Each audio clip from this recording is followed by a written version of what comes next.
Ku melupakan di belakangku, ku serahkan diriku hanya padamu Yesus, dan ku berlari kepada tujuanku. Kau beriku hari yang baru, yang lama telah berlalu. Ku melupakan yang di belakangku,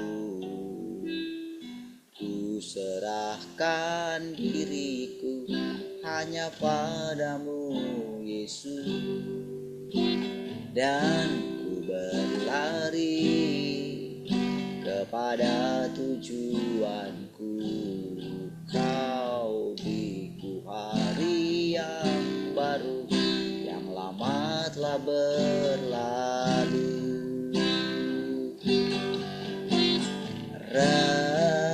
Rencanamu, oh Tuhan, indah bagiku, tak terbatas oleh pikiranku.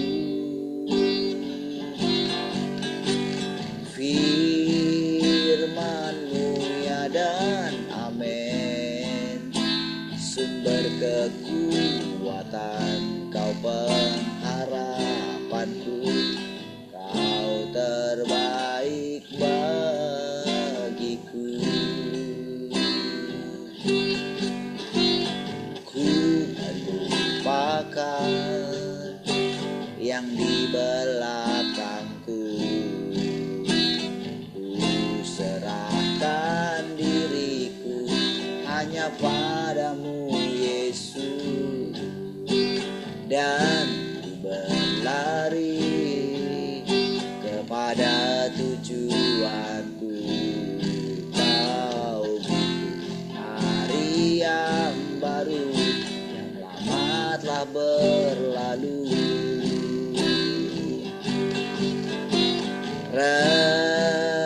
Rencanamu, oh Tuhan, indah bagiku, tak terbatas oleh pikiranku.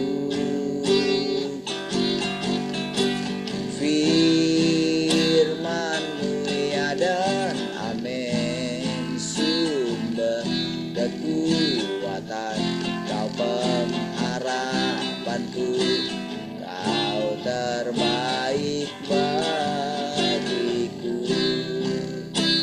Oh, rencanamu, oh Tuhan, indah bagiku, tak terbatas oleh pikiranku.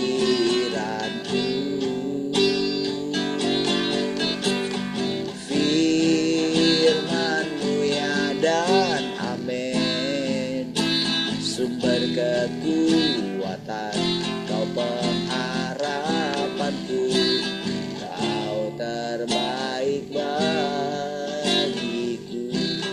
Oh,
aliran sungaimu.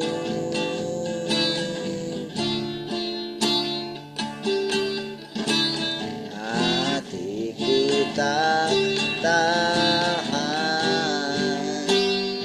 menunggumu.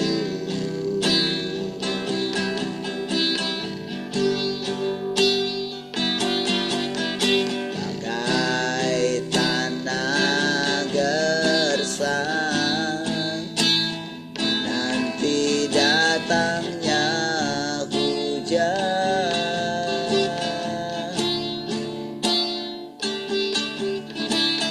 Begitu pun jiwaku, Tuhan,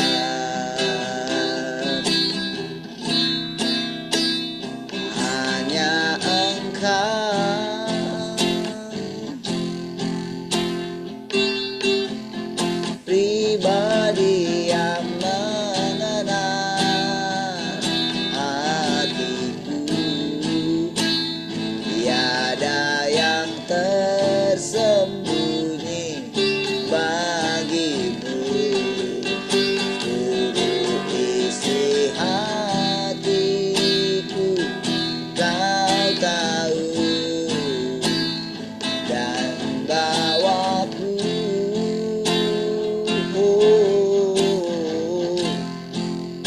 untuk lebih dekat lagi padamu. Tinggal dalam indahnya dekapan kasih-Mu.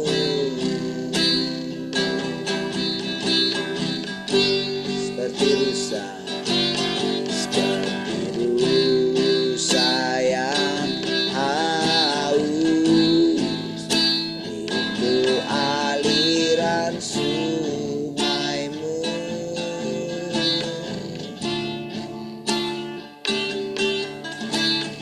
Hatiku tak tahan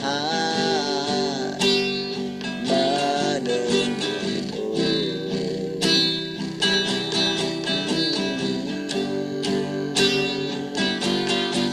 Bagai tanah gersang nanti datangnya hujan.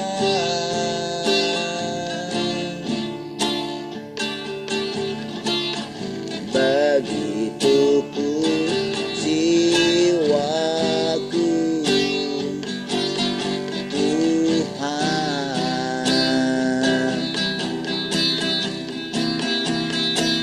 hanya Engkau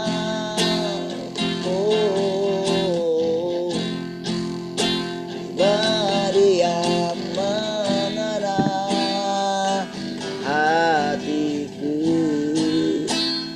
Tiada yang tersembunyi bagimu. Seluruh isi hatiku Kau tahu, dan bawaku untuk lebih dekat lagi padamu. Tinggal dalam indahnya dekapan kasih-Mu. Tinggal dalam indahnya dekapan kasih-Mu. Tinggal dalam indahnya dekapan kasih-Mu.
indah.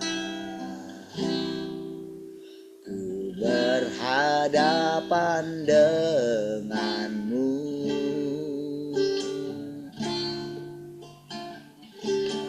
memandang wajahmu, Yesus kekasih jiwaku.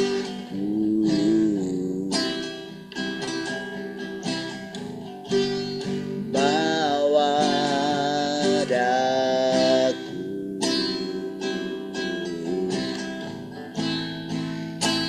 erat dalam pelukanmu,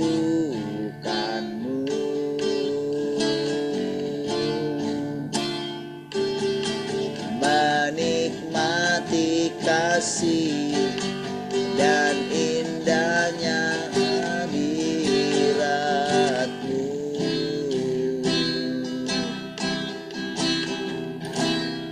Hadiratmu Tuhan,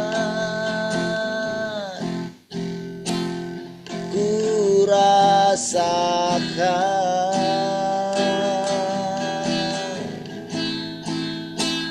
kekudusan-Mu Bapa, penuhiku.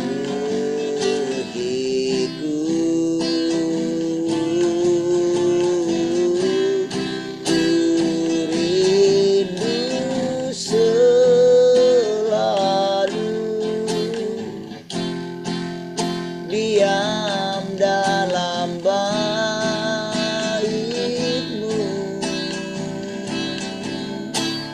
menikmati kasih anugerah-Mu, hadirat-Mu, hadirat-Mu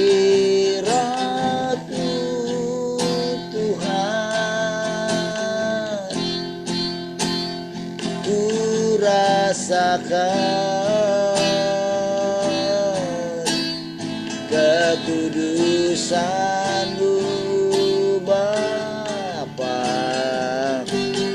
penuhiku.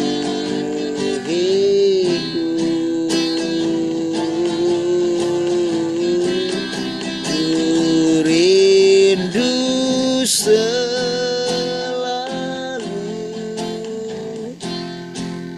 diam dalam bait-Mu, menikmati kasih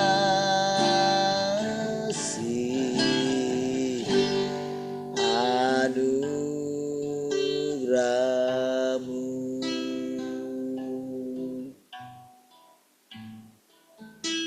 Menikmati kasih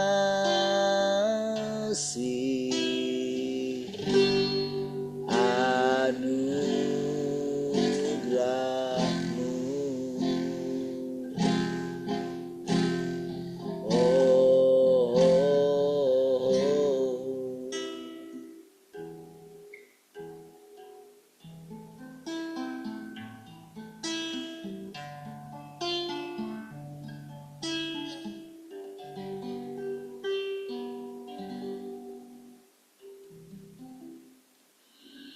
Haleluya. Terima kasih Tuhan. Kami bersyukur pagi hari ini. Kasih buat anugerah-Mu, kami boleh datang di hadapan-Mu Tuhan. Kami boleh menundukkan hati kami kembali. Kami boleh merindukan Engkau Tuhan. Terima kasih Tuhan. Kami boleh berhadapan muka dengan Engkau, dengan firman-Mu Tuhan. Terima kasih Tuhan. Engkau memenuhi segala sesuatu.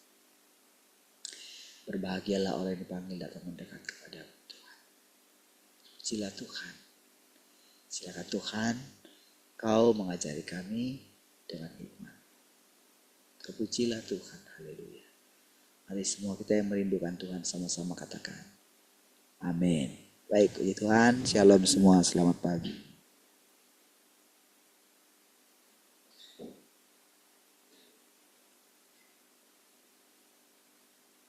Shalom, selamat pagi semua. Shalom, selamat pagi semua.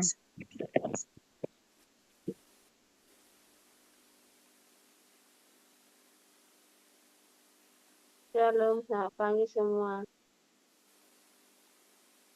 Shalom, selamat pagi semua. Baik, puji Tuhan. Oke, ada yang mau sharing?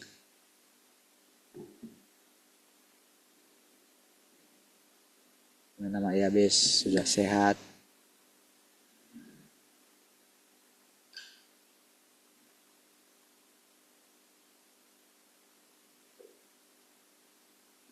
Salam Arta.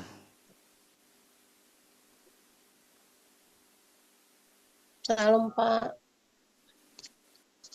Sehat ya. Sehat. Baik, puji Tuhan. Oke, ada yang mau sharing? Ada?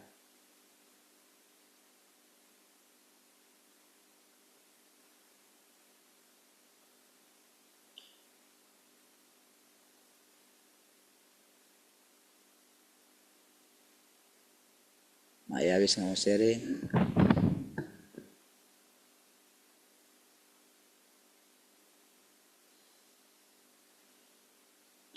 Dengarnya?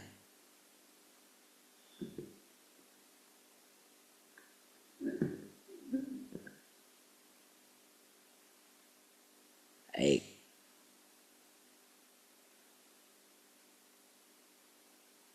Udah sehat ya Mak Yabes?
Haleluya.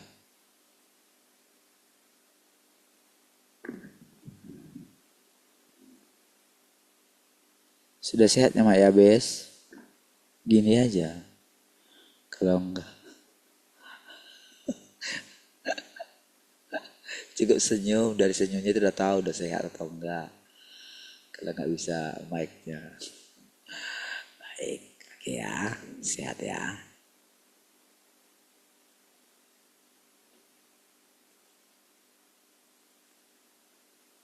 Baik.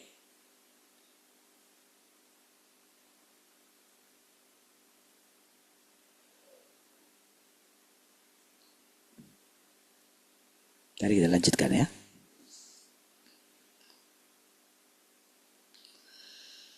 Hari ini aku menunjukkan jalannya kepadamu. Dan di masa depan engkau harus menerapkannya sendiri. Firman yang kuucapkan sekarang menuntut orang berdasarkan keadaan mereka yang sebenarnya. Ya. Dan aku bekerja sesuai dengan kebutuhan mereka dan hal-hal yang ada dalam diri mereka. Saudara, firman ini menunjukkan keadaan diri kita. Ketika kita dihakimi, Tuhan menunjukkan bagaimana diri kita. Gitu. merasa membenarkan diri, itu masih ada. Kita bandingkan diri kita dengan orang lain dan menganggap masih ada kebaikan dalam diri kita, itu masih ada. Nah, saudara, ketika firman Tuhan ini datang, mungkin orang yang mendengarnya, oh aku mau berubah katanya gitu. Nah, namun saudara, ketika orang mau berubah itu, dia akan melakukan dari dirinya sendiri. Kembali lagi saudara, pasti orang itu tidak akan memuaskan Tuhan. Karena ketika seseorang melakukannya, maka kemungkinan daripada iblis turut ada di sana, yaitu daging kita itu masih kuat gitu. Makanya dikatakan, hari ini aku menunjukkan jalannya kepadamu, dan di masa depan engkau, jadi kan antara jarak hari ini dengan masa depan kan ada jarak ya, ada tenggat waktu. Ketika sekarang kita mendengarkan firman Tuhan sembari kita dihajar, saudara, waktu kita dihajar, maka tentu hajaran itu akan membuat diri kita itu pasti masih ada membenarkan diri gitu, pasti. Ya, ketika kita dihajar. Makanya firman Tuhan katakan kita dihajar berkali-kali, saudara. Disitulah kadang membuat kita itu sedih gitu. Buat manusia itu sedih gitu. Kadang-kadang kita berpikir begini, orang yang dihajar itu kadang-kadang berpikir, sudahlah, kalau seperti ini untuk apa lagi hidup gitu. Sudahlah, aku salah, sudahlah, matilah aku gitu, misalnya kayak gitu. Selesailah, jangan lagi ada ingatan tentang aku, kira-kira kayak gitu. Nah, lalu ternyata orang itu masih hidup gitu. Rasanya saudara, terlalu panjang penderitaan itu, hajaran itu saudara. Ya. Bahkan mungkin seumur hidup kita. Seumur hidup kita itu tentu selama kita ada di dalam daging kita ini saudara. Lama-kelamaan orang yang dihajar itu akan nyerah dia. Tapi apakah ketika dihajar itu setelah nyerah, apakah orang itu sudah diselamatkan? Belum. Karena orang yang sudah nyerah itu, dia harus mengumpulkan kekuatannya lagi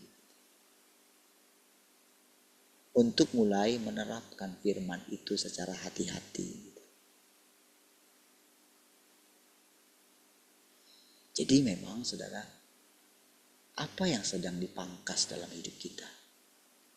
Apa yang sedang dipotong? Yaitu gagasan-gagasan di dalam diri kita. Iya. Kita itu masih berpikir, kita itu masih bisa menata hidup kita di dunia ini. Gitu. Gak gampang saudara melepaskan itu ya. Gak gampang.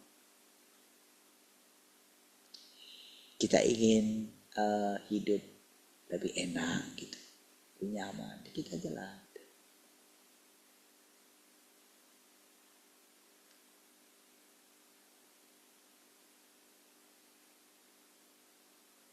Gagasan-gagasan inilah yang butuh waktu untuk dipangkas gitu, sampai tidak ada. Itu rasanya pekerjaan yang mustahil saudara. Makanya dikatakan barang siapa yang setia sampai akhir katanya. Iya. Orang pikir setia sampai akhir itu lalu langsung mengalami penganiayaan. Tidak.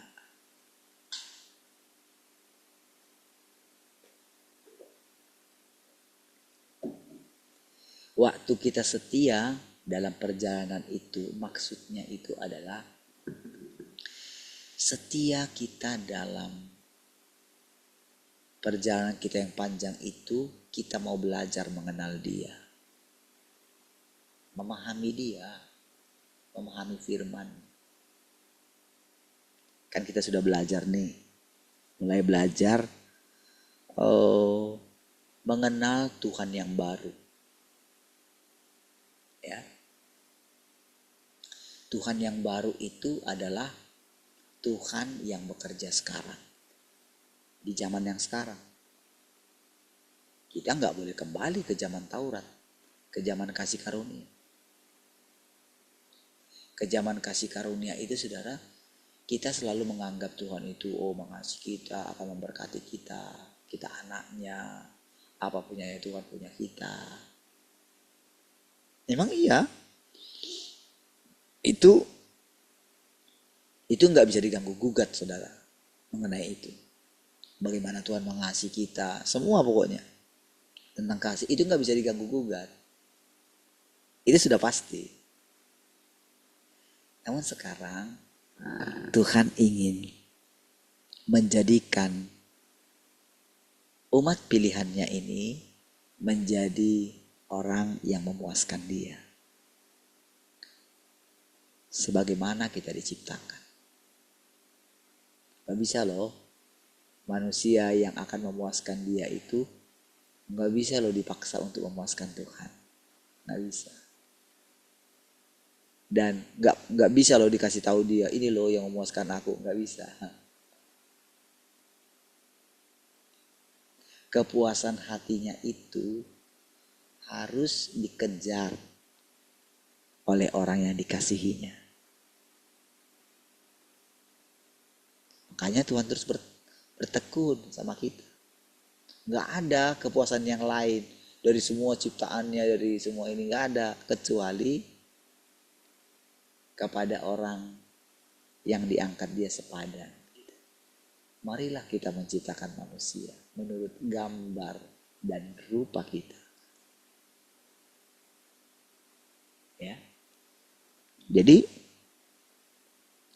sampai Dia datang dalam hidup kita ya. Jadi waktu Tuhan datang dalam hidup kita, itu kebenaran.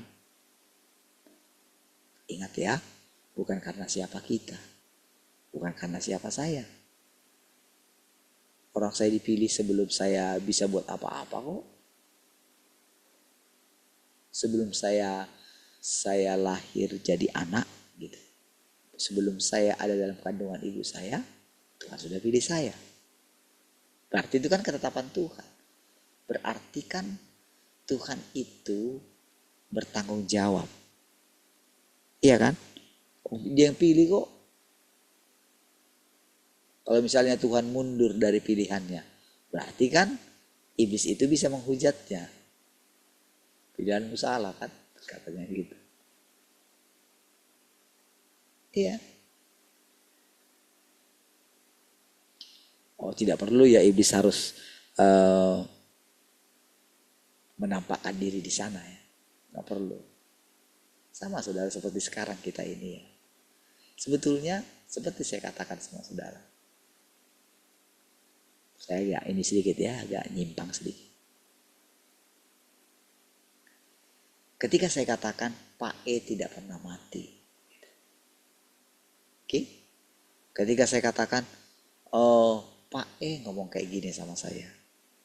Sampai matinya, sampai meninggalnya, Pak E itu saya kan gak ketemu Pak E. Ada kata-kata terakhir. Ya. Tapi saya bisa berkata kepada saudara, Pak E seperti bicara ini sama saya. Kan gitu kan? Berarti kan Pak E itu kayak nyata di depan saya gitu, yang bicara itu. Tapi sebetulnya dia nggak buka mulut. Tapi rasanya memang perkataannya itu, atau walaupun dia tidak buka mulut, tapi saya boleh mendengarkan perkataan dari hatinya. Oh, itu nyata loh saudara. Karena itu begitu membuat saya itu kadang-kadang saudara, kata-kata kita yang kita ngomong sama orang, kadang-kadang kan nggak diingat dia. Marahin aja anak saudara. Oh, sudah teriak-teriaki. Gak ambil pusing dia. Oh, kita sudah bicara kencang kan. Besok lupa lagi dia itu. Tapi kata-kata yang diam, kan Pak E sudah gak ada. Gitu kan? Tapi kata-kata dia yang tidak terucap dari mulutnya itu menghunjam ulu hati saya. Maksudnya itu menusuk dalam sekali. Kayak terngiang-ngiang. Padahal dia gak bicara loh. Nah, saudara, kira-kira seperti itulah Tuhan itu, saudara. Ketika saya ini ya, kan dia yang bilang. Jadi ketika dia ngomong, kan dia yang berfirman. Dia telah memilih sebelum dunia dijadikan, katanya. Lalu kan saya renungkanlah itu. Saya kan manusia.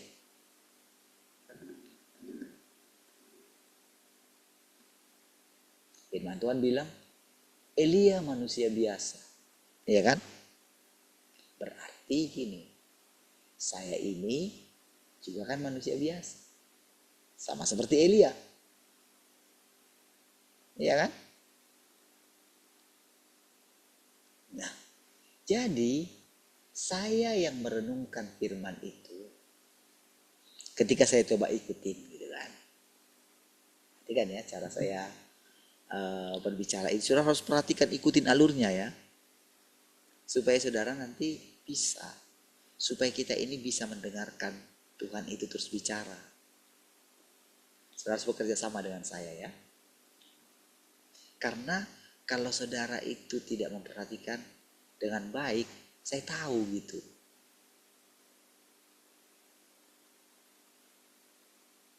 Kalau saudara bisa benar-benar mengikutinya, kita akan melihat Tuhan itu terus akan bicara. Iya.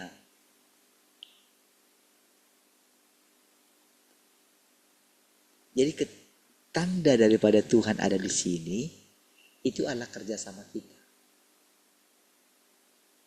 Dengarkanlah dia. Karena saudara, hanya Tuhan yang bisa membuat kita mengerti tentang dia. Jadi begitu ada orang yang mulai memahami cara dia bicara gitu ya, maka sekalipun menurut orang mustahil Tuhan bicara, sama seperti yang saya katakan. Kalau saya katakan hal seperti tadi mengenai Pak E itu, sulit bagi saudara untuk mengerti kecuali saudara mengalaminya. Iya. Ketika saya katakan Bapak saya nggak pernah mati, dia hapus air mata saya, Tuhan hapus air mata saya. Itu bukan asal ngomong, saudara. Bukan. Jadi setiap perkataan itu, di dalam perkataan itu, apa yang keluar dari mulut saya? Oke? Karena Tuhan itu sudah datang dalam daging. Datang dalam daging kita. Apa maksudnya? Kan dia ingin menyelamatkan semua manusia. Iya. Tentu yang paling pertama ini orang yang bicara di sini. Atau kita semua yang ada di sini. Ketika saudara ada di sini, itu membuktikan engkau dipilih Tuhan. Sekarang tergantung engkau. Sampai kapan engkau mengeraskan hatimu? Iya. Nah, jadi ketika Tuhan itu mengatakan tentang satu umat pilihan ini, Saudara sekarang menjadi umat pilihannya. Secara umum itu ada namanya umat Tuhan aja. Gitu ya. Sedikit yang dipanggil. Banyak yang dipanggil, sedikit yang terpilih. Gitu kan? Oke, jadi yang terpilih ini sedikit dia. Banyak yang dipanggil. Kemarin banyak kita gitu kan. Lama makin berkurang. Oke. Nah, orang yang tinggal ini harus mulai masuk lebih dalam. Iya. Harus mulai ketika saudara mendengarkan perkataan saya. Harus mulai berkata begini. Apa ya maksudnya? Kalau saudara belum dapat,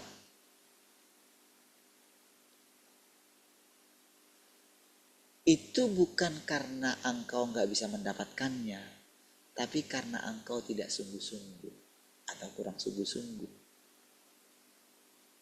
Engkau masih menjadikan persekutuan ini bukan yang utama. Masih ada yang lain yang lebih utama dari ini. Itu masalahnya. Oke? Nah, jadi ketika Tuhan datang kepada kita, datang dalam daging kita, karena dia gak menghendaki satu orang pun binasa.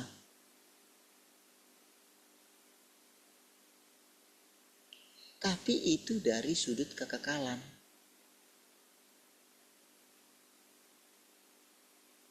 Bukan dari sudut pandang sekarang, kehidupan dunia yang fana ini. Bukan. Ini dari segi pekerjaannya. Jadi sebetulnya pada akhirnya memang semua akan diselamatkan.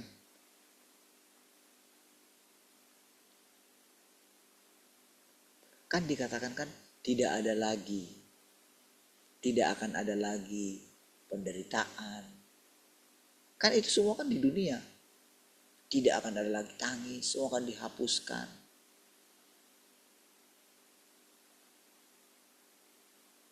Ya, iblis tidak ada lagi.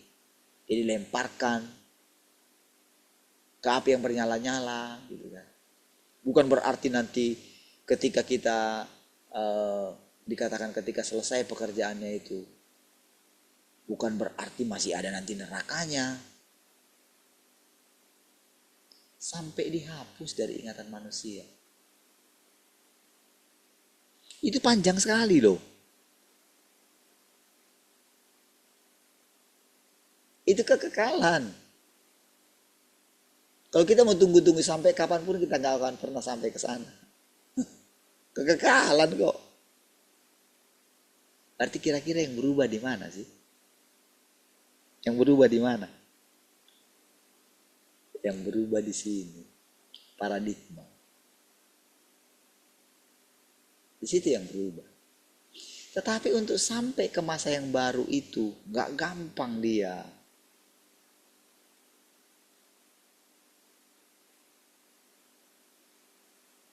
Butuh perjalanan yang panjang.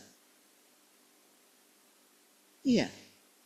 Makanya sekarang ini saudara, kita itu diizinkan mengalami banyak hal. Kadang-kadang saudara kita sedih sekali dengan diri kita. Kadang-kadang kita pengen lari. Kadang-kadang kita pengen meninggalkan dunia ini, meninggalkan hidup pikuk dunia ini. Kita mau pergi menyendiri. Iya. Kita gak ingin bergaul lagi dengan dunia ini. Karena dunia ini menjengkelkan. Iya.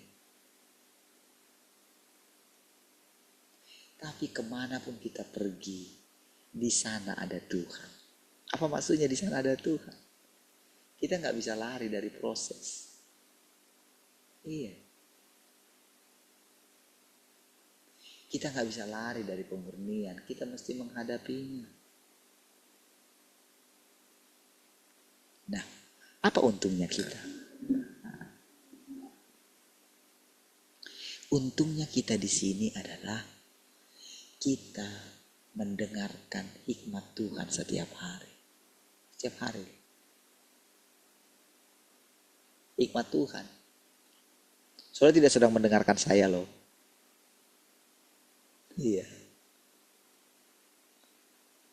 Saya pun tidak percaya kepada diri saya sendiri. Iya. Ketika Tuhan menyingkapkan, kita akan membenci diri kita sendiri. Iya. Betapa lambannya, betapa sulitnya.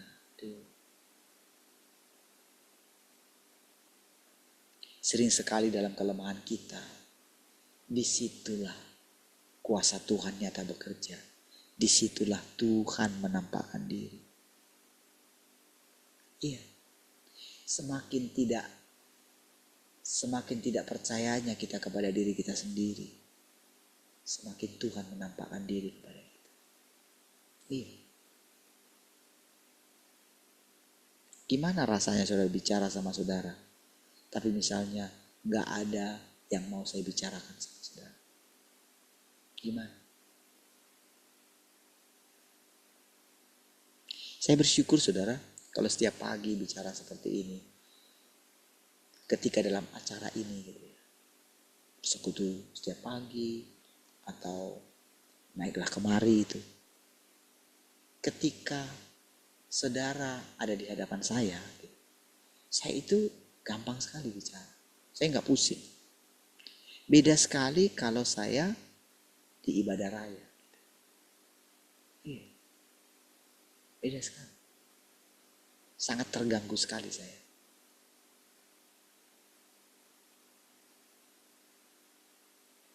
Iya. Kadang-kadang saya harus pikir, saya harus ambil dari Alkitab gitu ya. Padahal saudara sudah ketinggalan zaman. Tapi saya mesti hubungkan. Iya.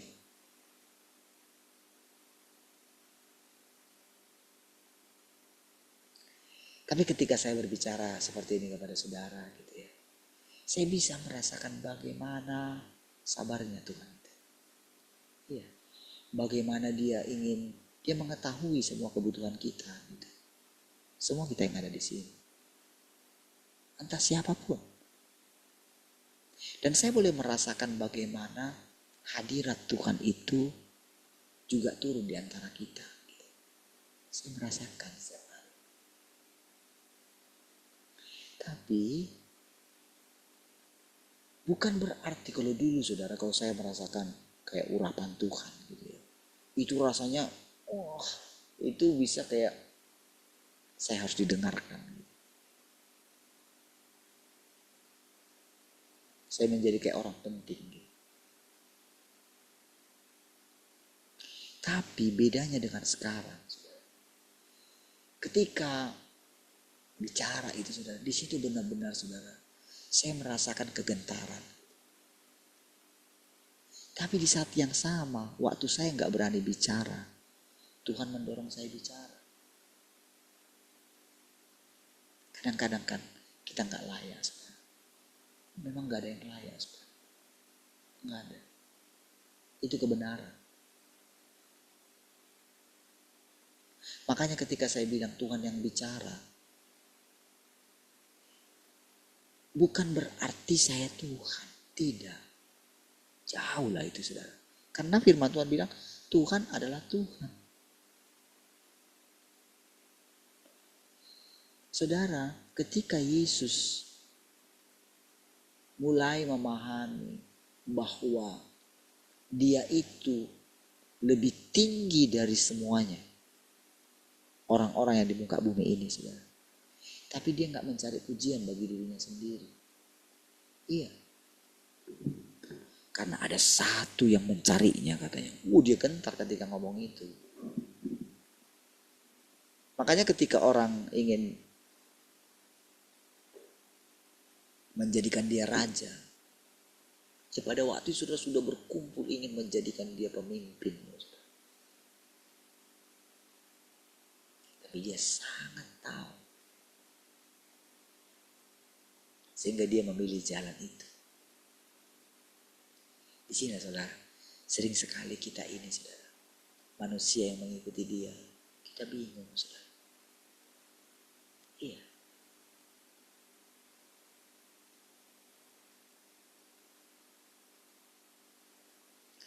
Dan di masa sekarang inilah, saudara, kita akan tahu mana iblisnya. Akan disingkapkan. Iya. Makanya kalau saudara akan temukan dalam firman ini, orang tuanya yang jadi iblisnya, suaminya yang jadi iblisnya. Iya. Istrinya.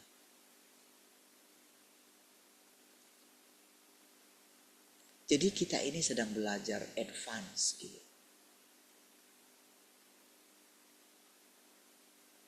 Iya.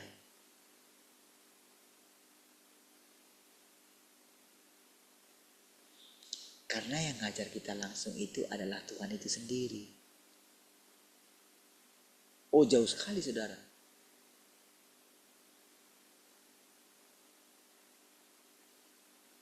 Gak akan bisa, saudara, kita paham kalau dia berbicara dari dirinya sebagai roh saja. Gak bisa. Gak bakalan kita bisa ngerti. Manusia gak bakalan bisa mengerti. Makanya dia datang kedua kali.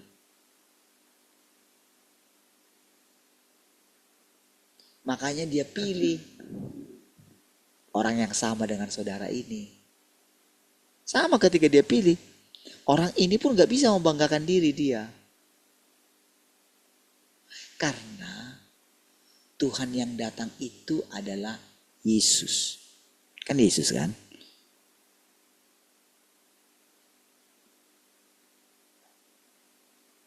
Sekalipun dia dalam gender yang berbeda.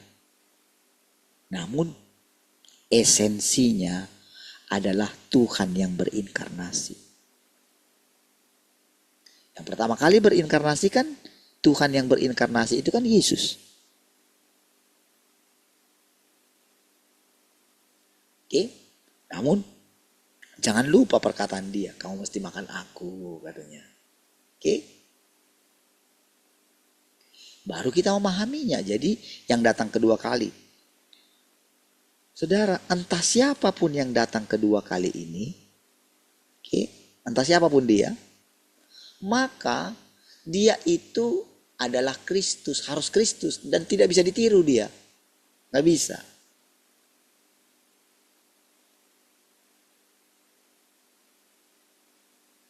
Makanya sebagaimana dia naik, seperti itu juga dia turun, dia datang kembali. Iya.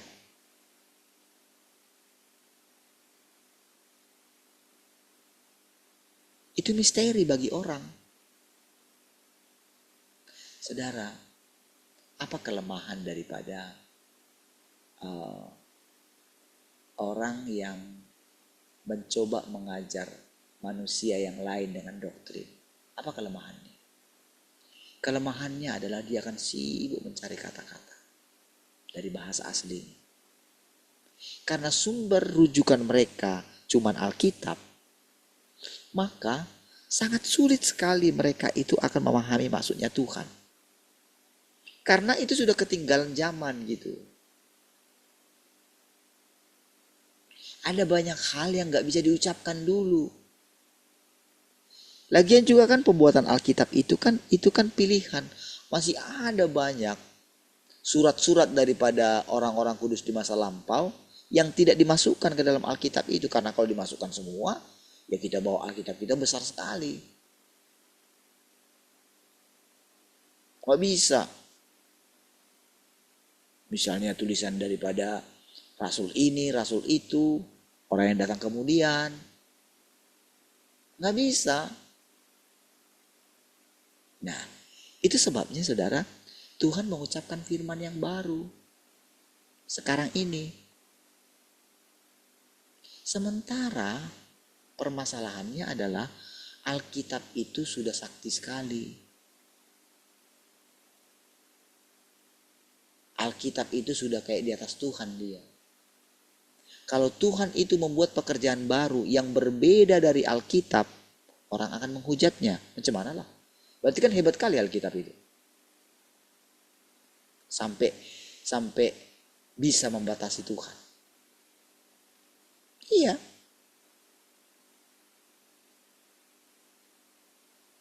Coba lihat bagaimana guru kita dulu ketika dia itu memberitakan tentang Injil dunia orang mati itu. Habis dia diserang. Padahal dia seorang yang tulus mencari Tuhan. Iya kan? Nggak ada yang bisa kasih jawaban kepada dia.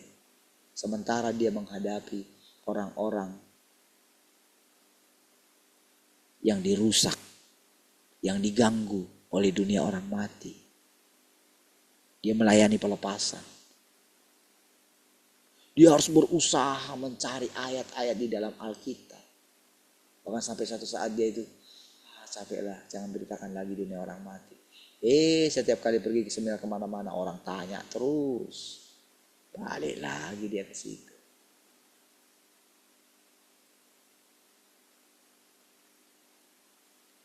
Saudara, Tuhan yang datang kedua kali ini nggak bisa kita cari dia, nggak bisa kita buat patokannya. Capek nanti kita cari terus perbandingannya dengan Alkitab. Makanya kita mesti benar-benar sudah harus paham Alkitab. Iya. Tapi sampai di situ aja paham itunya alurnya.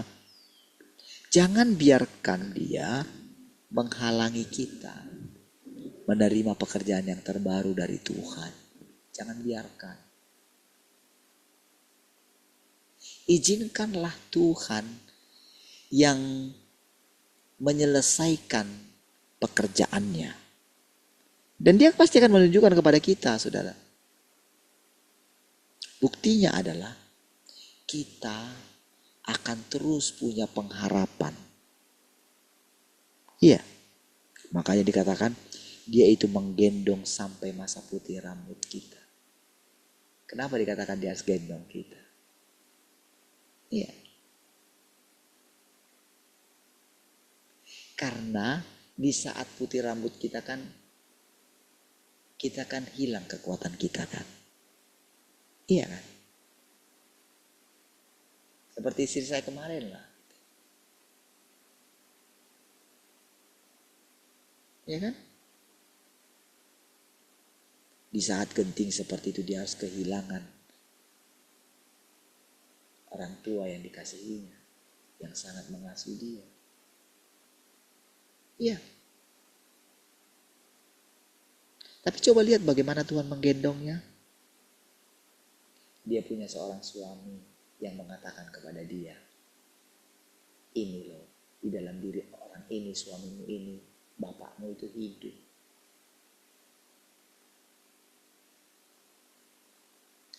Dia menyaksikan.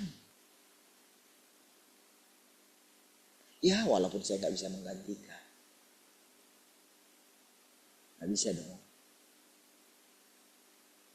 Tapi dari apa yang dialaminya, dia benar-benar mengalami bagaimana memang betul bapaknya kayak masih hidup. Bukan karena saya katakan itu, tapi di dalam batinnya. Dia tidak merasa kesedihan seperti orang berduka pada umumnya. Itulah artinya Tuhan menggendong kita. Gitu loh. Lihat kan? Mau bagaimanapun saya berusaha, mana bisa saya menyamai orang tua dia. Lagian kan, kita itu kan mesti lebih mengasihi Tuhan. Kan gak bisa terus dong cara seperti itu. Kan apa yang dilakukannya itu kan, ya membuat anaknya jadi manja kan? Betul nggak? Lalu bagaimana dengan kita yang dididik keras sama orang tua kita? Ya. Lalu bagaimana dengan yang orang tuanya tidak sebaik Pak E gitu. Misalnya saya bandingkan dengan bapak saya. Seperti saya katakan. Pak E nggak pernah mabuk dia. Bapak saya mabuk.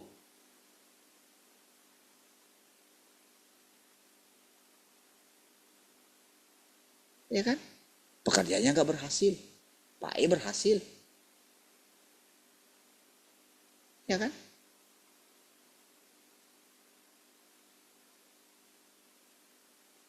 Lalu bagaimana dengan kami?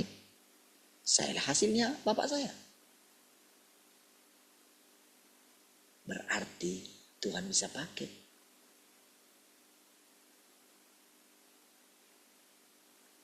Nah, jadi saudara, cara Tuhan mengajari kita, memimpin kita, dia adil, saudara. Dia kayak ngajarin kita itu sesuai dengan kebutuhan kita saat ini. Iya. Setiap kali dia berkata-kata, saudara, semua kita yang ada di sini mengalami semangat yang baru. Entah siapapun kita. Entah bagaimanapun keadaan kita.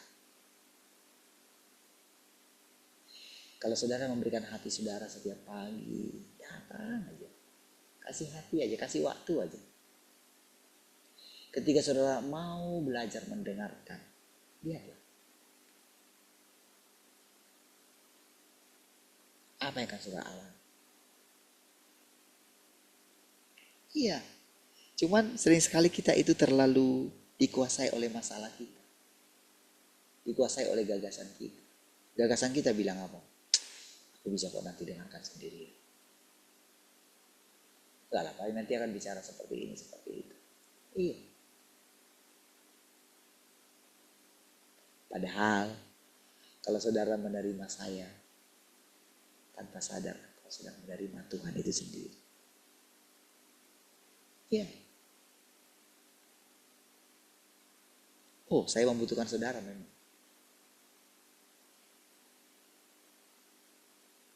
Ketika saudara benar-benar memperhatikan, disitulah saya akan melihat Tuhan itu bisa berbicara dari sudut pandang manapun. Iya.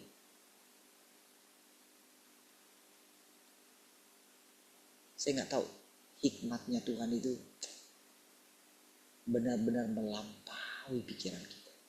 Bagaimana dia membersihkan pikiran saya ketika saya bicara.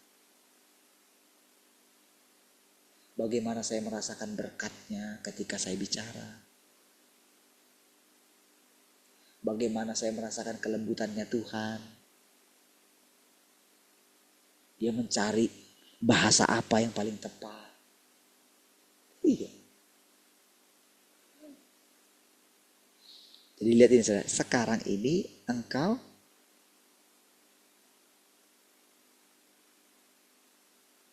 hari ini aku menunjukkan jalannya kepadamu dan di masa depan engkau harus menerapkannya sendiri. Menerapkannya sendiri. Saudara, saya kan gak mendengarkan langsung perkataan ini dari orang itu. Ya, kan mereka yang lain yang mendengarkan ini. Artinya yang menerapkan ini adalah orang itu. Tapi ketika saya baca ini, saudara, ketika kita baca ini, jadi kita akan sendiri nanti menerapkannya. Seperti sekarang kita mulai menerapkannya. Mana dia tahu-tahu tentang kita. Dia hanya melakukan bagiannya. Sama seperti ketika Tuhan Yesus berdoa untuk orang-orang yang percaya kepada pemberitaan murid-muridnya. Mana tahu-tahu dia tentang kita sekarang. Oh, kita belum ada, macam mana lah? Iya kan? Orang-orang yang hidup selanjutnya itu kan nggak tahu. Wah, saudara, di zaman-zaman yang lampau, wah banyak sekali zaman-zaman kegelapan, saudara. Mustahil lah bisa orang-orang akan percaya kepada Tuhan Yesus. Iya. Mustahil lah kalau misalnya murid-murid bisa melihat pada waktu itu ketika Yesus harus disalibkan? Macam mana mereka mau melihat orang-orang akan datang kepada Yesus? Mustahil lah. Tapi bukankah seluruh dunia telah mendengarkan dia? Iya kan? Bukankah dunia ini maju karena orang-orang yang percaya kepada Yesus? Iya kan?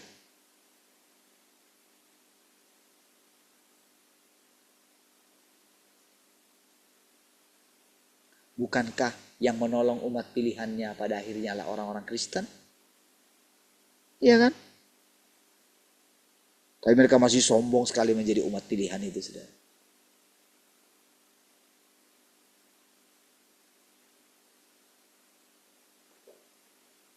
Jadi sekarang engkau harus menerapkannya. Di masa depan engkau harus menerapkannya sendiri. Iya loh saudara. Kalau saudara lihat sekarang ini saudara, ketika kita itu berbicara mengenai firman Tuhan ini saudara, ya kan kita sendiri kan. Ya, saya bicara sama saudara. Orang-orang yang menentangnya nyata. Ya. Saya juga pengen mundur terus gitu. Siapa yang bisa? Siapa yang bisa handle Tuhan ini? Kalau Tuhan gak bilang terus, aku itu maha kuasa. Benar gak aku itu berdaulat? Kalau engkau mundur, berarti engkau sedang tidak mengakui aku loh berdaulat. Berarti engkau sedang memberikan kesempatan kepada iblis merajalela loh. Berarti engkau sedang membawa orang itu masuk dalam kegelapan loh. Iya juga ya. Jadi gak bisa mundur. Iya. Itu membuktikan kalau Tuhan itu dia handle semua. Iya. Jadi saudara, iblis itu berusaha supaya kita itu tidak mau lagi mengikuti jalan ini. Oh, saudara, kamu lihat nanti rasanya saudara, kita itu akan kasihan lihat diri kita sendiri. Iya, sedih rasanya kita lihat diri kita sendiri. Apalagi pada waktu kita itu sudah berusaha, apalagi kita benar-benar sudah dihajar Tuhan. Kadang-kadang kan orang yang hidupnya enak itu saudara, gampang aja menghakimi saya. Iya. Tapi di satu sisi saudara, itu juga kesombongan saya. Kalau ketika orang menghajar saya itu masih tersinggung. Itu juga kebodohan saya. Kan dilema saudara. Makanya Yesus kan dia ditangisi. Ya kan? Murid-murid itu sampai marah sama dia. Sekali-kali itu tidak akan terjadi kepadamu. Kamu itu loh. Kamu itu orang pilihan loh. Gitu loh. Kamu ingat gak kamu katakan, waktu aku katakan, engkaulah Mesias Allah yang hidup. Kamu itu anak Allah yang hidup loh. Kira-kira kayak gitu loh. Nah kan terjadi itu. Itu iblis itu yang melakukannya itu. Kamu ingat gak dulu Daud bicara apa? Ketika dia dikutuki. Orang yang di depanmu ini jauh lebih tinggi daripada Daud. Kalau Daud bisa ngomong kayak gitu, orang ini lebih daripada itu. Karena orang ini tidak dirusak seperti Daud. Orang yang dirusak seperti Daud aja bisa bicara kayak gitu. Apalagi orang ini. Kira-kira kayak gitu loh Tuhan Yesus ngomong. Iya. Rasanya kita orang-orang ini terpuruk. Iya. Pengen rasanya lari dari panggilan ini. Pengen rasanya gak usah bicara lagi. Tapi saudara, waktu tidak ada lagi yang bicara. Mau di mana lagi kita akan lihat Tuhan itu? Yang akan kita dengarkan adalah iblis itu yang terus akan merusak hidup manusia. Iya. Kita sedang mempertahankan api itu tetap menyala.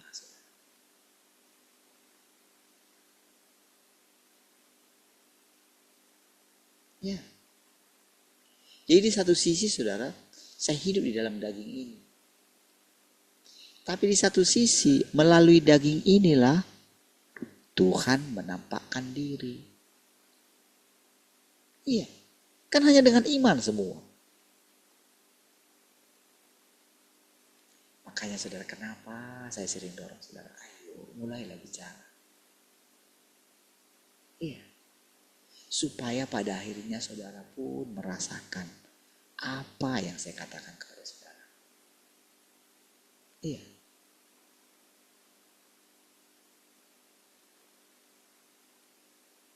Saya katakan berkali-kali saudara. Rasanya saudara pengen tinggal ini. Karena rasanya saudara ditolong, menjadi orang yang ditolong itu rasanya hina saudara.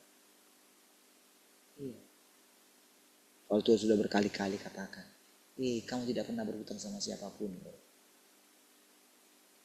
Iya. Tapi kadang-kadang diri kita selalu berontak gitu. Padahal secara diam-diam Tuhan membayarnya.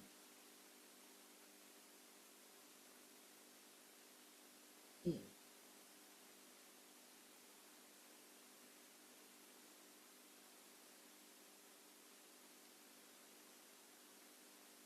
Kadang-kadang saudara, kita berpikir saudara, oh kita itu harus jadi penolong orang lain. Iya. Padahal Tuhan yang datang itu dikatakan, Dia datang tidak punya pakaian. Dia datang tidak punya rumah. Dia datang sebagai orang yang sakit. Ya kan? Sebagai orang yang lemah dia datang. Ya.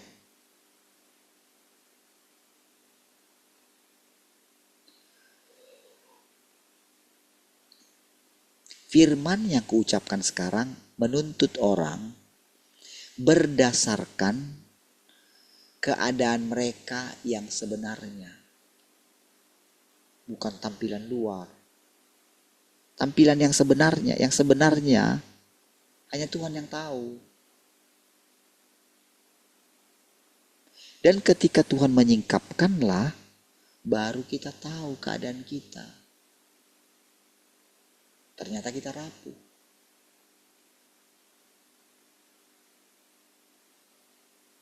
Melihat dari ukuran, saya berapa lama ikut Tuhan. Ya saya lebih serius lah dari semua saudara. Ya karena saya memang dipilih.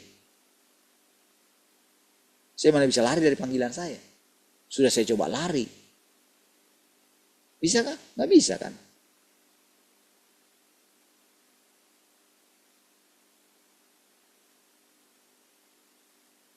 Ya kalau dari segi itu saya lebih serius dari semua saudara. Tapi begitu saya lihat diri saya dengan firman Tuhan, dengan penghakiman dan pengajaran, saya jauh lebih rendah daripada saudara. Itulah yang kelihatan. Jadi kalau orang melihat, maka orang akan melihat, aku pun bisa seperti bapak itu ya. Jauh aku lebih dari dia. Bisa orang ngomong kayak gitu. Dan dia akan menganggap dirinya lebih baik daripada saya. Iya. Dan kalau saya mau jawab lagi, sudahlah.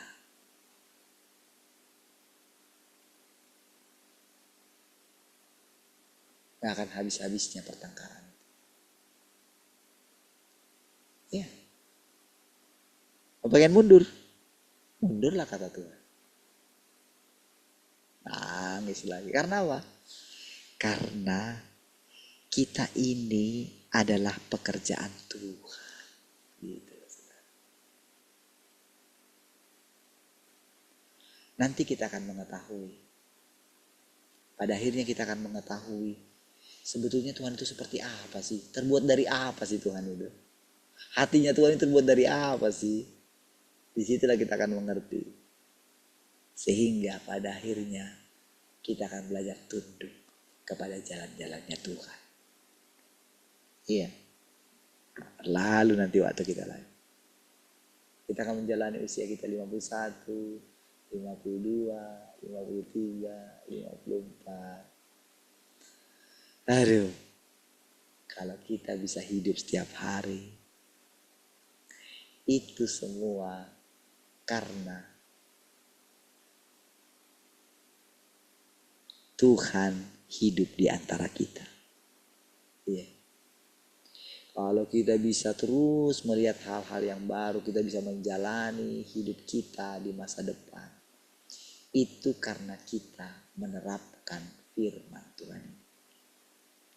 Iya. Disitulah kita nanti saudara akan menjadi, seperti yang katakan, kamu akan menerapkannya sendiri. Tanpa sadar kita sudah menerapkan. Dan kita sedang menjalani. Dan kita akan selalu berkata begini, kita akan mengingat.